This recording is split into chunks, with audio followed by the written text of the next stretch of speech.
हज़रत हुसैन रज़ी अल्लाह तआला अन्हु ने पहले अपने भाई चचाजाद भाई हज़रत मुस्लिम को भेजा कूफे, जा तहकीक कर ए खत आंदे पे ने वाकई गल इयां ही है, ये सच्चे ने। हज़रत मुस्लिम पहुंच गए। पहले दिन 18,000 बंदों ने उसके हाथ पे बैत की। वो मस्जिद में नमाज पढ़ाने के लिए आए तो 30,000 नमाजी इकट्ठे हो गए। हजरत मुस्लिम ने अपनी पजीराई देखी, उन्होंने हजरत हुसैन को खत लिखा कि आ जाओ, जो कूफी कह रहे थे वो ठीक है। इब्ने ज़ियाद गवर्नर बन के आया। फिर हजरत मुस्लिम ने जब नमाज शुरू की तो 40,000 थे। सलाम फेर के पीछे देखा, कुछ भी नहीं था। ये कूफी थे। कौन थे? इन्होंने ख़त लिख के हज़रत हुसैन को बुलाया था, मोहब्बत का इजहार किया था, हम तेरे बाबा के गिरोह के हैं। हज़रत हुसैन जब सालबिया के मकाम पे पहुँचे ना, तो उन्हें हज़रत मुस्लिम के कत्ल की इत्तला मिली कि कूफियों ने हज़रत मुस्लिम को क्या कर दिया है, शहीद कर। उनका ख़त भी पहुँचा। हज़रत मुस्लिम ने ख़त लिखा था कि वापस पलट जाओ, ये धोखेबाज हैं। अब जो बात मैं यहाँ करना चाहता हूँ, वो जो मैंने शुरू में कही थी कि अगर तुम्हारा मौक़िफ़ माना जाए तो हज़रत हुसैन की पोजीशन साफ हो नहीं रहती। हवाला मेरे ज़िम्मे फरीकैन की किताबों से, सिर्फ अहले सुन्नत की नहीं, हवाले का मैं जिम्मेदार हूँ। जब यहाँ सालबिया के मकाम पे हज़रत हुसैन को मुस्लिम की शहादत की इत्तला मिली, फ़अराद रुजूआ, करो माना, करो माना, करो माना, फ़अराद रुजूआ, हज़रत हुसैन ने इरादा कर लिया किसका?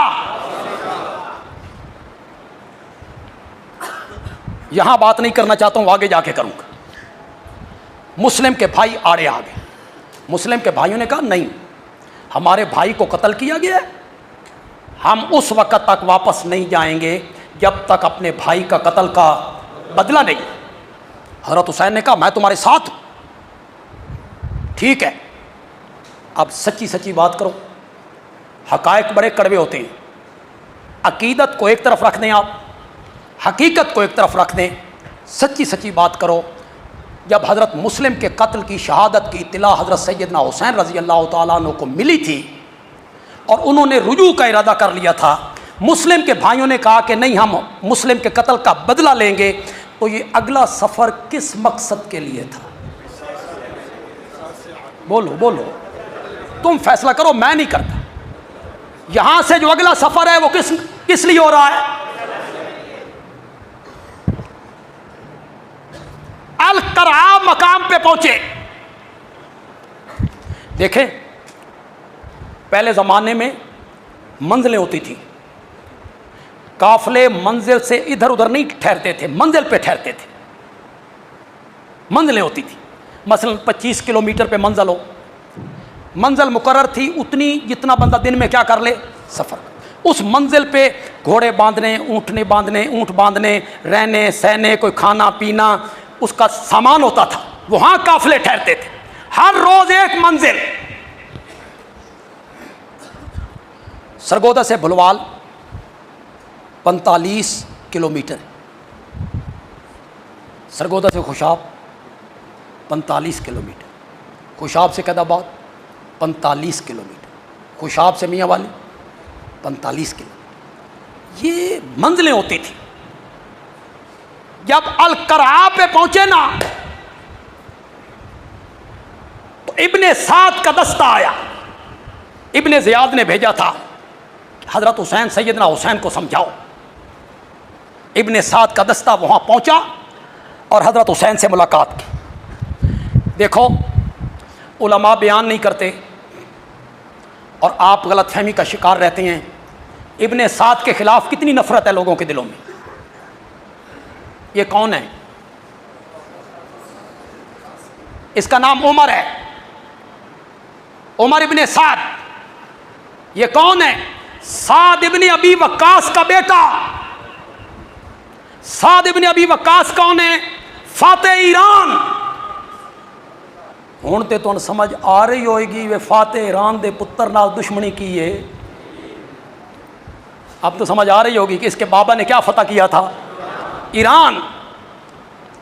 और साद इब्ने अबी वक्कास रिश्ते में मेरे नबी के मामू लगते थे और मेरे आका कहा करते थे साद मेरा मामू है, किसी दा इहो जिहा मामू होवे ते सामने आवे। जबरदस्त तीर अंदाज। एक जंग में वो तीर चला रहे हैं, नबी पाक उन्हें तीर पकड़वा रहे हैं, पकड़ाते हैं वो चलाते हैं, ये पकड़ाते हैं वो और नबी पाक कहते हैं फिदा का अबी व उम्मी इर्मे या साद, इर्मे या साद, फिदा का अबी व उम्मी, 7 तीर चलाओ तुझ पर मोहम्मद का बाप भी कुर्बान, मोहम्मद की माँ भी कुर्बान, सारी कायनात मेरे नबी पे कुर्बान, सारे कायनात के बाप और माएँ मेरे नबी पे कुर्बान। और मेरा नबी क्या कहता है? मेरी माँ और मेरा बाप साद पे कुर्बान। उस साद का बेटा है उमर। नबी पाक का मामूजाद है, नबी पाक का मामूजाद भाई है। हजरत हुसैन का क्या लगा? नाना। नाने का जो मामूजाद भाई है तो वो भी क्या लगा? नाना। इब्ने साद ने कहा कहां? कि कूफे। कि क्यों? कि कूफियों ने बुलाया है। ये खत हैं उनके। शहर के जो चौधरी होते हैं ना, वडेरे सियासी, वो किसी से छुपे हुए होते हैं। इन चौधरियों की मोहरें थी, दस्तखत थे, फुला चौधरी, फुला चौधरी, फुला सरदार, फुला सरदार।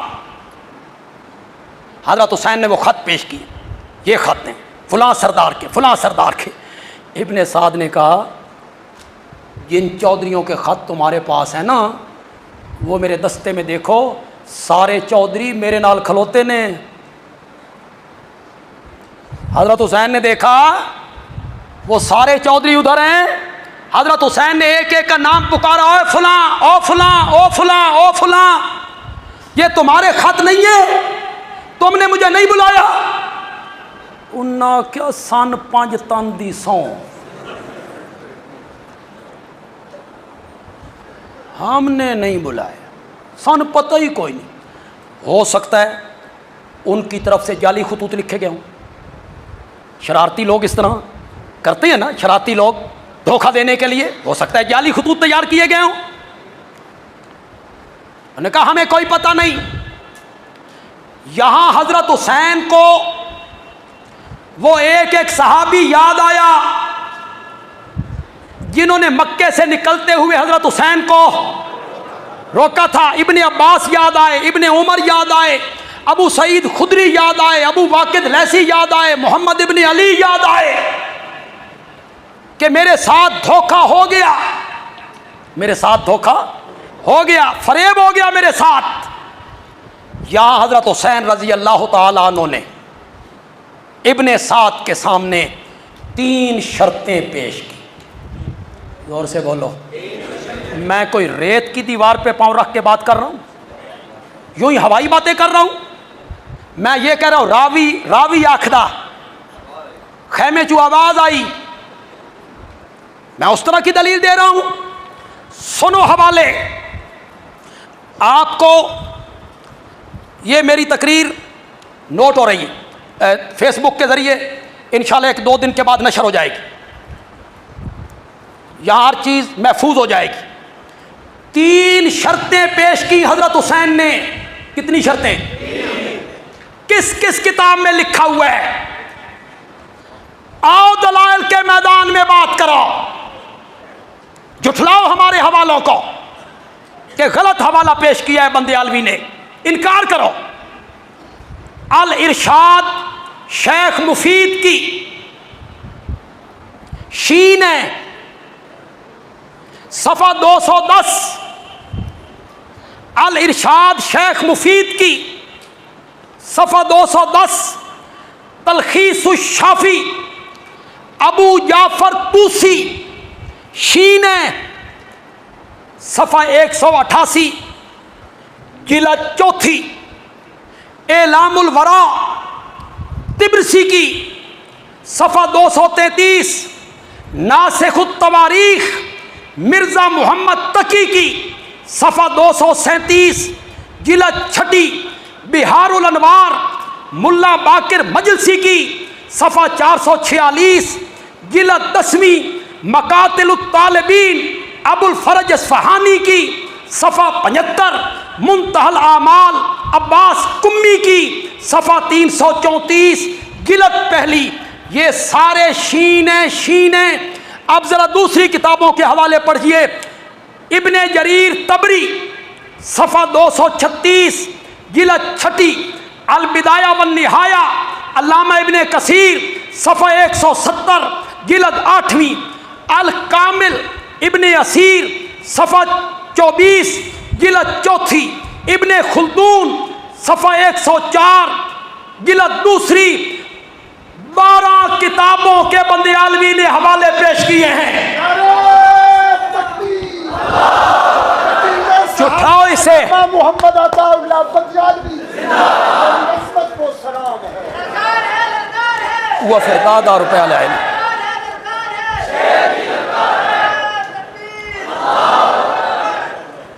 जुठलाइए इस हवाले को। यह कहने से काम नहीं बनेगा अहले बैत का दुश्मन है, यजीद का हामी है, या इन किताबों को आग लगा, अपने मकतबे से बाहर निकाल। और अगर ये किताबें तुम्हारी हैं तो फिर इस हवाले को तस्लीम करो। अहले सुन्नत के, अहले तशय्यो की किताबों के हवाले सब ने लिखा। हज़रत हुसैन ने कितनी शर्तें पेश की। जोर से बोलो, जोर से बोलो। ये कह देना कोई ये शर्त नहीं है जी। देखें, कुछ मुद्दत पहले जो कॉलेजों में पढ़ाई जाती थी ना तारीख़, उसमें जो करबला का वाक़या जिक्र था ना, उसमें भी ये 3 शर्तें थी। आप इन्होंने निकाल दी हो तो मुझे पता कोई नहीं। पहले अखबारों में जो मज़ामीन छपते थे उसमें भी ये 3 शर्तें लिखी होती थी। आप हो सकता है आप ना लिखे साफ़ी उन शर्तों को, तुम उन शर्तों को लिखो तो तुम्हारा मौक़िफ़ गलत ठहरता है। हज़रत हुसैन रज़ी अल्लाह ताला अन्हु ने पहली शर्त रखी, मुझे वापस जाने दो, मैं जहां से आया हूं वहां चला जाता हूं। बोलो पहली शर्त कौन सी है? कोई हवाई बातें कर रहा हूं, तारीख की किताबों से हट के कर रहा हूं? मुझे वापस जाने दो, वापस, मैं जहां से आया हूं वहां चला जाता हूं। बंदियालवी एक बात पूछना चाहता है, सब ने अल्लाह के यहां जाना है, अल्लाह को जवाब देना है। सीधी बात कहो, मेरी बात गलत हो तो उठ के कह दो गलत है बंदियालवी साहब, सही हो तो जवाब दो। हैदर कर्रार का फर्जंद, जिसकी रगों में फातेह खैबर का खून दौड़ता हो, जिसने बाहया मां सैयदा फातिमा का दूध पिया हो, जिसे सहाबा की तरबियत हासिल हो, जिसका नाना नबियों का इमाम हो, अगर सामने कुफर नाच रहा होता, अगर सामने जुल्म होता, नाने की शरीयत बदल रही होती, हुसैन आगे जाता या पीछे जाता? बोलो बोलो, जोर से बोलो। फिर तुमने ये मौक़िफ़ क्यों अपनाया कि शरीयत बदल रही थी? शरीयत बदल रही थी तो हज़रत हुसैन को कहाँ जाना चाहिए था? पीछे क्यों जाना चाहते? मौक़िफ़ क्यों बदला? मौक़िफ़ इसलिए बदला कि सहाबी रसूल है, हमारी तरह नहीं है। हम तो ज़िद्दी होते हैं, हमें अपनी गलती का एहसास भी हो जाए तो हम नहीं मानते। हज़रत हुसैन रज़ी अल्लाह तआला अन्हु सहाबी हैं, सहाबी रसूल हैं, और उन्हें यहाँ आके एहसास हो गया कि जो सहाबा मुझे कहते थे वो सही कहते थे। और ये कूफी वाले कौन हैं? गद्दार हैं, ये बेवफा हैं, इन्होंने मुझसे गद्दारी की है। तो पहले जो उनका मौक़िफ़ था उस मौक़िफ़ से उन्होंने क्या कर लिया, रुजू कर लिया। सहाबी है, नेक नियत है, पहले मौक़िफ़ और था, अब अपने मौक़िफ़ से रुजू कर रहे हैं कि नहीं मैं अब आगे नहीं जाना चाहता, अब मैं कहाँ जाना चाहता हूँ, वापस। मौक़िफ़ कौन बदलता है? अगर हक का मौक़िफ़ हो, कुफर के खिलाफ हो, मौक़िफ़ कौन बदले? हज़रत बिलाल ने मौक़िफ़ बदला, तपते हुए कोलों पे लेट के बदला, पत्थरों पे उनको घसीटा गया, मौक़िफ़ बदला। सुमैया के जिस्म के 2 टुकड़े हो गए, बदला। हज़रत आसिया, फ़िरौन ने हाथों में मेखें ठोक दी, हज़रत आसिया ने मौक़िफ़ बदला। अबू फ़कीया की पसलियाँ तोड़ दी गई, मौक़िफ़ बदला। इमाम अहमद इब्न हंबल पे कोड़ों की बारिश बरसाई गई, मौक़िफ़ बदला। इमाम अबू हनीफा का जनाजा जेल से निकला, मौक़िफ़ बदला। कौन मौक़िफ़ बदलता है? हक से बंदा पीछे हटाता है, हक से कोई बंदा पीछे नहीं हटता। जो सही मोमिन हो वो हक वाले मौक़िफ़ से पीछे नहीं हटता। मुझे वापस जाने दो, ये नहीं मानते हो तो मेरी दूसरी शर्त ये है, मुझे इस्लाम की सरहदों पे पहुंचा दो। किसकी सरहदें?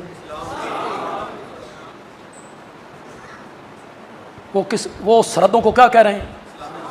इस्लामी सरहदें। मैं जिहाद करूं, मुझे वहां जाने दो। और अगर ये भी नहीं मानते हो, मुझे यजीद के पास ले चलो, मैं उससे खुद बात कर लूंगा, जो मौके भी वो अपनाए मैं और वो तय कर ले। ये 3 शर्तें हज़रत हुसैन रज़ी अल्लाह ताला अन्हु ने पेश। ज़ाहिर बात है तीसरी शर्त ऐसी शर्त थी जो मान ली गई कि मुझे यजीद के पास ले चल। यहाँ जितने लोग जोग्राफियाई उमूर से वाकिफ़ हो, मक्के से कूफे आएँ तो रास्ते में करबला नहीं आती, मक्के से दिमिश्क जाएं तो रास्ते में क्या आती है? मालूम होता है अब ये कूफे नहीं जा रहे हैं, अब कहाँ जा रहे हैं? दिमिश्क जा रहे हैं। एक बात यार यहाँ मिर्ज़ा साहब से भी कहूँगा, वो मेरी बात को गौर से सुने, वो इसमें बड़ी तहकीक करते रहते हैं। अगर कोई आदमी इन 3 शर्तों को नहीं मानता, वो कहते हैं मैं नहीं मानता, फ़लाँ किताब में लिखा, उसे कहते मैं नहीं मानता, मैं किसी किताब को नहीं मानता। ठीक है जी, आप नहीं मानते तो हमें मुतमईन करें। ये हज़रत हुसैन रज़ी अल्लाह ताला अन्हु ने दिमिश्क का रास्ता क्यों इख्तियार किया? चलो इसको तो नहीं झुटला सकते हो। दिमिश्क का रास्ता इख्तियार करना इस बात की दलील है कि वो कहाँ जा रहे हैं? दिमिश्क दारुल खुलाफा था किसका? वक़्त के हुक्मरान का। ये दलील है इस बात की कि वो उस तरफ जा रहे हैं। ये जो कूफी थे ना गद्दार, वो 7 कूफी जो हजरत हुसैन के साथ आ रहे थे, और वो कूफी जो इब्ने साद के दस्ते में थे, जो ऐन मौके पे मुकर गए थे, इनके मोर बंद खतूत थे हजरत हुसैन के पास। इन्होंने सोचा अगर हजरत हुसैन यजीद के पास पहुंच गए और इनकी सुलह हो गई और हमारे खतूत यजीद के पास आ गए तो वो हमारी चमड़ी उधेड़ के रख देगा, बगावत का मुकदमा चलेगा, फांसी हो जाएगी। कोई ऐसा तरीका अपनाओ हजरत हुसैन यजीद तक न पहुंचे और ये खत भी ज़ाया हो जाए। करबला के मौके पर इस जगह पे इब्ने साद का दस्ता जो साथ था और कुछ फासले पे पड़ाव करता था कि यहाँ मस्तूरात थीं, ख़वातीन थीं। ख़वातीन ने क़ज़ाए हाजत के लिए बाहर निकलना होता है तो वो ज़रा फासले पे होते थे। इन्होंने मौके को गनीमत जाना और यक बारगी इन्होंने हज़रत हुसैन रज़ी अल्लाह ताला अन्हु के खैमों पे हमला कर दिया। इब्ने साद की फ़ौज के उन लोगों ने जिनके ख़त मौजूद थे वो भी उसमें शामिल हैं, ये 60 कूफी भी शामिल हैं। हमला किया, जो रास्ते में आया गया काटते चले गए, और ख़तों को जलाने के लिए खैमों को क्या लगा दी, आग लगा। आप में जो लोग तारीख़ पढ़ते हैं, आपको ये यकीन नहीं है कि हज़रत आयशा रज़ी अल्लाह ताला अन्हा और हज़रत सैयदना अली रज़ी अल्लाह ताला अन्हु के माबैन सुलह हो गई थी, सुलह तकमील को पहुँच गई थी। ये बेईमान, ये खबीस लोग जो दोनों फ़ौजों में शामिल हो गए थे, इन्होंने सोचा भी इनकी सुलह हो गई तो हमारा बना बनाया जाल और खेल तो ख़त्म हो जाएगा। इन्होंने रात की तारीकी में इधर से उधर हमला कर दिया, उधर वालों ने इधर। फिर जब जंग छिड़ जाए तो फिर तहकीक तो कौन नहीं करता, फिर जंग छिड़ गई, फिर सैकड़ों सहाबा शहीद हो गए। यहां भी इन्होंने यही किया, जो रास्ते में आया उसे काटते चले गए, और ख़तों को ज़ाया करने के लिए खैमों को क्या लगा दी, आग लगा दी। फिर उसका जो नतीजा इन्होंने निकाला, जो मारने वाले थे, जो कत्ल करने वाले थे, जो खैमे लूटने वाले थे, जो आग जलाने वाले थे, वो सारे बच गए, और इल्ज़ाम सारे का सारा वक़्त के हुक्मरान के सर पे डाल दिया, उसने की।